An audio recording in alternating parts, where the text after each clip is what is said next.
فرمایا کہ جب بدکار بدکاری کرتا ہے تو اس سے ایمان نکل جاتا ہے۔ اب شیطان کیا چاہتا ہے؟ ہمیں سو میں مبتلا کر دے، ہمیں بدکاری میں مبتلا کر دے۔ اور بدکاری کے جتنے راستے ہیں، فحشا کے جتنے راستے ہیں، شیطان نے ان کو آراستہ کر دیا، رقص کو فن قرار دے دیا گیا، اور آج قریانی پر مشتمل مخلوق اجتماعات کو فیسٹیول کا نام دے دیا گیا ہے، اور کیا کیا رنگ اور کیا کیا ڈھنگ دیے گئے ہیں۔ وہ راستے جو بدکاری پر منتج ہوتے ہیں وہ راستے کشادہ کر دیے گئے ہیں۔ اور اس سے بڑی بدبختی کیا ہوگی کہ جو بدکار لوگ بدکاری کو، برائی کو، فحشا کو پھیلاتے ہیں، حکومتوں کی طرف سے ان کو ایوارڈ دیے جاتے ہیں اور ان کو بلا کر کے اعزازات دیے جاتے ہیں، اتنے پیسے دیے جاتے ہیں کہ آپ سوچ سکتے ہیں کیا ان کے اندر خوبی ہے کہ وہ برائی کو پھیلاتے ہیں، وہ فحشا کو پھیلاتے ہیں۔ یہ معاشرے کا بدترین طبقہ ہے جن کی وجہ سے بدی پھیلتی ہے، نوجوانوں کے اخلاق بگڑتے ہیں، ان کا کردار مسخ ہوتا ہے۔ جو شخص بدکاری میں پڑ گیا اس کے دل کا چہرہ مسخ ہو کے رہ گیا، داغدار ہو کے رہ گیا۔ فحشا تو بہت بڑا جرم ہے، عام گناہ کرنے سے بھی حدیث پاک میں آتا ہے کہ دل کے اوپر سیاہ داغ پڑ جاتا ہے۔ اگر بندہ توبہ نہیں کرتا، دوبارہ گناہ کرتا ہے تو وہ داغ پھیلنا شروع ہو جاتا ہے، حتیٰ کہ ایک وقت ایسا آتا ہے پورا دل سیاہ ہو جاتا ہے۔ جب پورا دل سیاہ ہو جاتا ہے تو پھر بدی اور نیکی کا امتیاز بھی مٹ جاتا ہے۔ ایک وقت ہوتا ہے کہ بندہ گناہ کرتا ہے، اس کو چین نہیں آتا کہ میں کیا کر بیٹھا ہوں، لیکن جب گناہ پہ گناہ، گناہ پہ گناہ، بدکاری پہ بدکاری کرتا ہے تو پھر اس کو کوئی پریشانی نہیں ہوتی۔ میں اس کی مثال دوں گا کہ پکا نمازی ہو تو کبھی اس سے نماز چھوٹ جائے تو وہ عجیب بے چینی میں ہوتا ہے کہ آج ہوا کیا میرے ساتھ، قضا بھی کر لیتا ہے پھر بھی بے چین ہے۔ لیکن جو بے نمازی ہے وہ روز چھوڑ رہا ہوتا ہے، اس کو پرواہ بھی نہیں ہوتی۔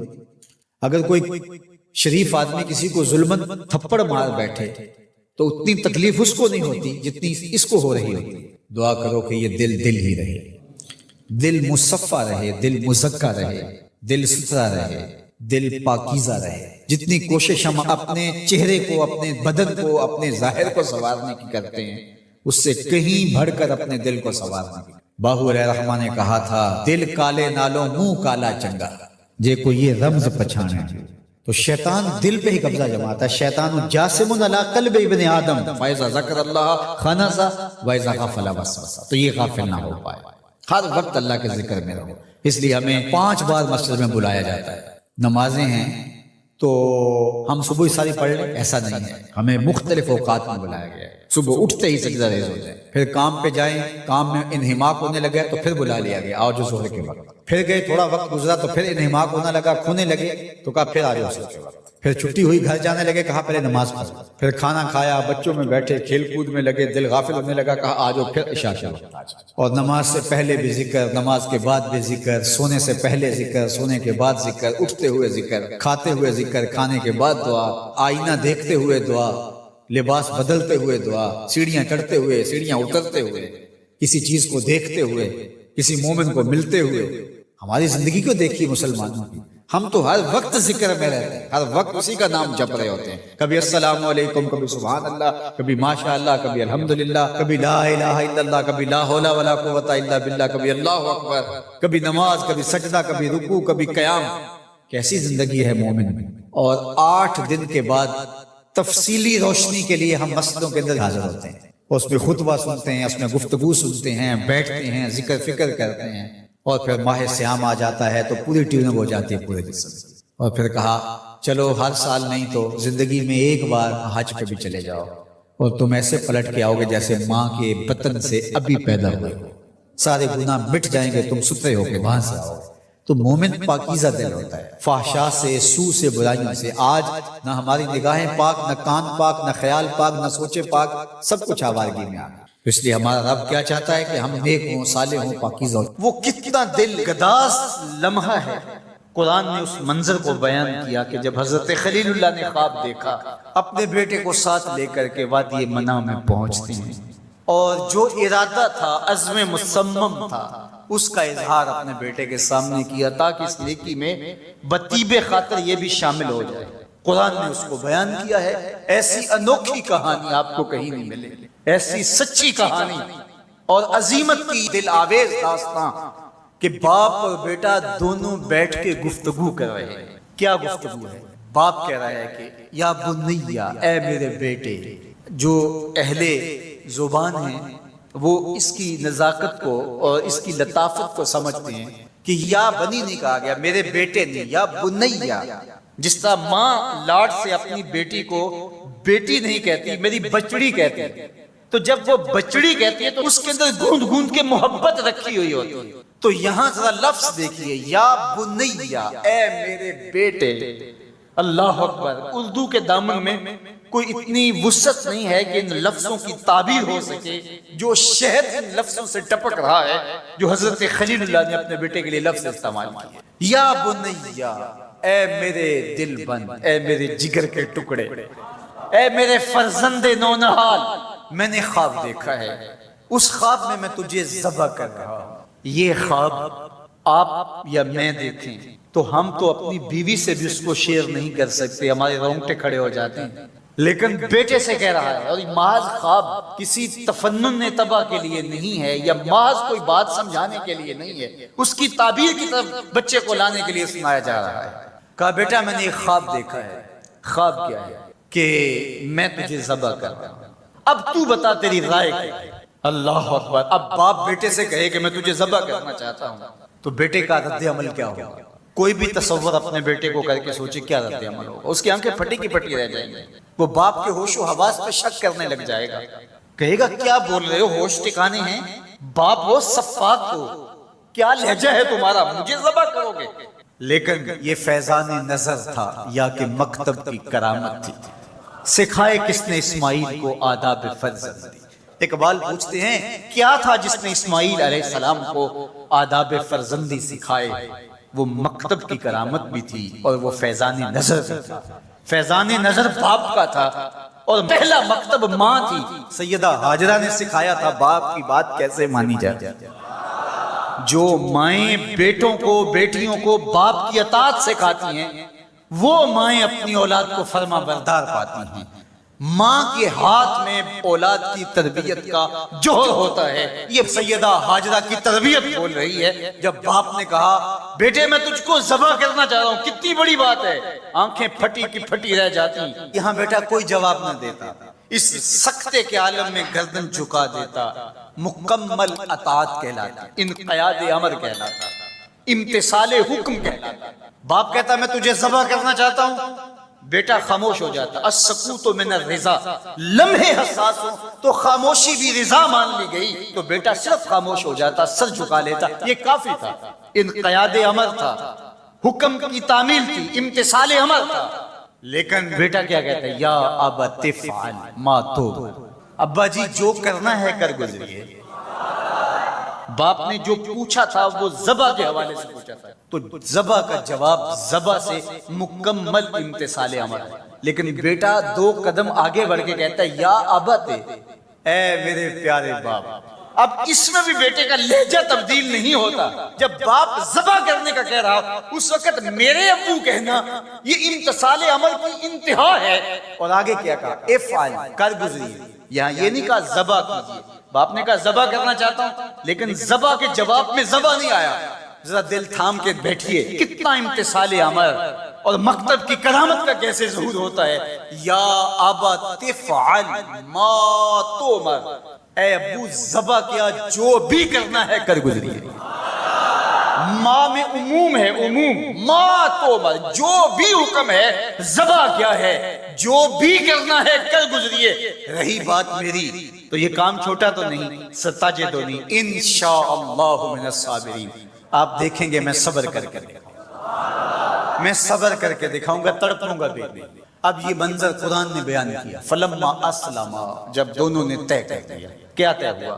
فلاں نمبر کی گاڑی خرید لے نہیں، فلاں پلاٹ خرید لے نہیں، فلاں پلازا لے لے نہیں۔ باپ اور بیٹے کی وادی منع میں بات کیا ہوتی ہے؟ باپ کہتا ہے میں تجھے ذبح کرنا چاہ رہا ہوں، بیٹا کہتا ہے میں ہونے کے لیے تیار ہوں۔ آپ دیکھیں گے کہ میں جنبش نہیں کروں گا۔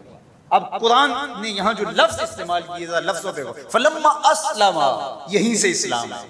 اسلام یہ ہے یار کے آگے سر تسلیم خم کر دینا۔ من مانی کا نام اسلام نہیں ہے، اللہ رسول کی اطاعت کا نام ہے۔ فلما اسلما، جب دونوں نے اس بات کو طے کر لیا، دونوں راضی ہو گئے، باپ ذبح کرنے پہ راضی ہے، بیٹا ذبح ہونے پہ راضی ہے۔ وَتَلَّهُ لِلْجَبِينِ، اور باپ نے بیٹے کو پیشانی کے بل لٹا لیا۔ ہاتھ میں چھری پکڑی ہے. بوڑھا باپ اپنے نونہال بیٹے کو ذبح کرنے پہ آمادہ ہے، جس کا کوئی قصور نہیں ہے، جس کو اللہ سے دعائیں مانگ مانگ کے لیا تھا.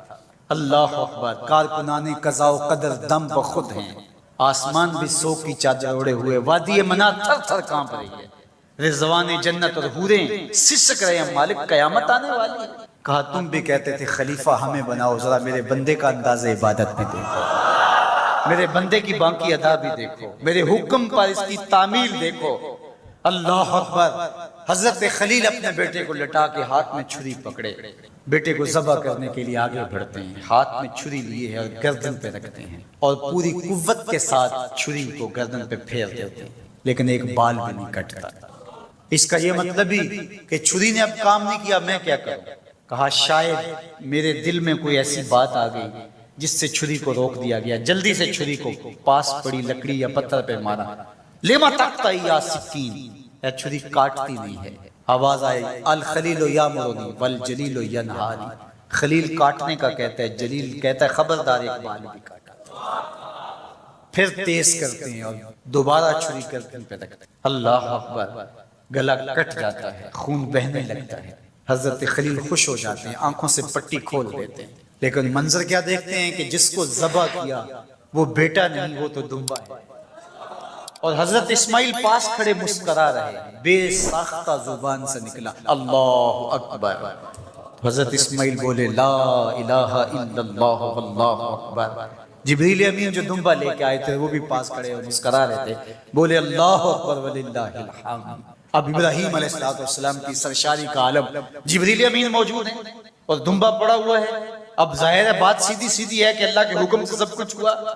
حضرت ابراہیم علیہ السلام کے قلب اطہر کو تسلی ہو گئی، لیکن عین اس موقع پر وحی کی چمک سے منا کی وادی روشن ہو گئی اور وحی نازل ہوتی ہے اور آواز آتی ہے وَنَادَيْنَاهُ أَن يَا إِبْرَاهِيمُ قَدْ صَدَّقْتَ الرُّؤْيَا إِنَّا كَذَلِكَ نَجْزِي الْمُحْسِنِينَ. عین اس موقع پہ ہم نے بھی آواز دی ابراہیم بس بس تو نے واقعی خواب پورا کر دکھا، ہم نے تیری سنت کو قیامت تک باقی رکھا اور اس تیری نشانی مٹنے نہیں پائے گی.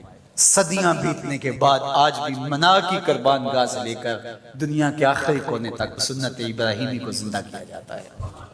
اللہ اکبر. کتنا جگرا تھا اس باپ کا اللہ کی رضا کے لیے. خلت کے تاج یوں نہیں ملتے، عظمتوں کی معراج یوں نصیب نہیں ہوتی. باپ بیٹے کو ذبح کرنے کے لیے آمادہ ہو جاتا ہے. ہمارے ایک بزرگ کہا کرتے تھے بیٹے ہر بندے کا کوئی نہ کوئی اسماعیل ہوتا ہے، جب تک وہ اپنے اسماعیل کی گردن پہ چھری نہیں رکھتا اللہ کی دوستی نصیب نہیں ہوتی. اپنی خواہشات کی گردن پہ، اپنی آرزوؤں کی گردن پہ چھری پھیرو. اللہ کے لیے محبوب سے محبوب چیز قربان کرنے کے لیے آمادہ ہو جاؤ، پھر تمہیں وہ اپنی قربتوں سے مالا مال کرے گا. سب سے پہلا کام ہم نے یہ کرنا ہے کہ اپنی اولادوں کو کثرت کے ساتھ حضور پہ درود پڑھنا سکھانا ہے. یہ ہم نے کام کرنا ہے، اپنی اولادوں کے سینوں میں درود ڈالنا ہے. میں جانتا ہوں کہ ہم جب لوگ چھوٹے تھے تو اس وقت محافل نعت کا رنگ کیا ہوتا تھا. میں نے ظہوری صاحب کو سنا ہے کہ جب وہ نعت پڑھ رہے ہوتے تھے آنکھوں سے آنسو برس رہے ہوتے تھے. قاری زبیر رسول صاحب کو میں نے سنا ہے کہ جب وہ نعت پڑھتے تھے تو اشک برس رہے ہوتے تھے. میں نے خالد صاحب کو کہا کہ حسنین خالد صاحب کو بلاؤ، اس لیے کہ جب یہ نعت پڑھ رہے ہوتے ہیں تو یہ عجیب کیف میں ڈوبے ہوتے ہیں. اور آج تو نئی نسل یہ نہیں دیکھ رہی. ہم نے جب محافل نعت دیکھی تھی تو اس وقت اشکوں کی برسات ہوتی تھی اور عشق سینے میں پیدا ہوا. اور جو آج آرٹسٹ اسٹیجوں کے اوپر آ کر کے مختلف رنگوں کے پٹکے باندھ کے اور عورتوں جیسے لباس پہن کے اور برستے نوٹوں کے اندر جو کچھ کر رہے ہیں اس سے عشق رسول پیدا نہیں ہوتا. اس لیے آپ کی نسل کو زیادہ ضرورت ہے کہ ان پر محنت کریں کہ ان کے اندر حب رسول پیدا ہو، کیونکہ آپ نے جن کو دیکھا ہے ان لوگوں نے ان کو نہیں دیکھا. اس طرح جن علماء کو آپ نے سنا ہے، ہم نے سنا ہے، جب وہ بولتے ہوتے تھے لگتا تھا ان کی پشت پہ رسول اللہ کی تائید کا ہاتھ ہے. اور کیا آج اسٹیجوں کے اوپر ڈانس نہیں ہوتے؟ آج لطیفے نہیں سنائے جاتے؟ آج کیا رسول اللہ کے دین کا تماشا نہیں بن گیا؟ اگر آپ ناراض نہ ہوں تو کیا آج مولوی اپنے خطبے بیچ نہیں رہے؟ 40 ہزار کی تقریریں بک رہی ہیں، لفظ بیچے جا رہے ہیں، خطبے بیچے جا رہے ہیں. تو یہ قوم، یہ نسل کیا سن رہی ہے؟ یہ تو بدل ہو رہی ہے دین سے. اس لیے ماں باپ نے سنبھالنا اس نسل کو.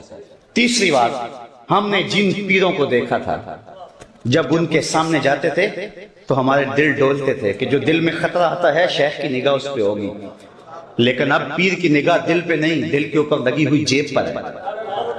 تو آج پیر خود جو ہے وہ طالب زر بن گیا، تو اب نہ تو پیر میں وہ روح نظر آیا، نہ مولوی میں وہ روح نظر آیا، نہ نعت خواں میں وہ روح نظر آیا۔ تو مجھے بتاؤ کہ یہ نئی نسل کہاں سے دین لے گی؟ علامہ اقبال نے اس وقت کہا تھا کہ اپنی نسل پر توجہ دو جب امیر ملت بھی موجود تھے، اس وقت کہا تھا جب سید احمد سعید کاظمی بلکہ بعد کے یہ لوگ ہیں، اس دور میں کہا تھا، اور آج تو ہر لئی میں رازدار دین شدے، آج تو یہ معاملہ ہو گیا ہوا ہے۔ اس لیے ماں باپ کی ذمہ داری ہے، میں کہتا ہوں ڈاکٹر بناؤ اپنے بیٹے کو، انجینئر بناؤ، وقت کی ضرورت ہے، لیکن سب سے پہلے اس کے عاشق رسول بناؤ، یہ کہیں اس کا سینہ اس دولت سے محروم نہ رہ جائے۔ سب سے پہلا کام کرنے کا یہ ہے کثرت کے ساتھ اپنی اولاد کو درود پڑھنا سکھاؤ۔ کسی نے اقبال سے خود پوچھا کہ تیرے لہجے میں یہ مٹھاس کہاں سے آ گئی، رس کہاں سے آ گئی؟ جو اہل نقد ہیں، یہاں شعراء بھی موجود ہوں گے، وہ غالب کو اقبال سے بڑا شاعر مانتے ہیں، لیکن جو عزت اقبال نے پائی وہ غالب کا مقدر نہیں بن سکا۔ تو کسی نے اقبال سے پوچھ لیا کہ تیرے شعروں میں یہ حسن کہاں سے آیا؟ تو اس نے کہا 1.25 کروڑ مرتبہ میں نے حضور پہ درود پڑھا ہے، میں تنہا کمال سخن کو نہ پہنچا۔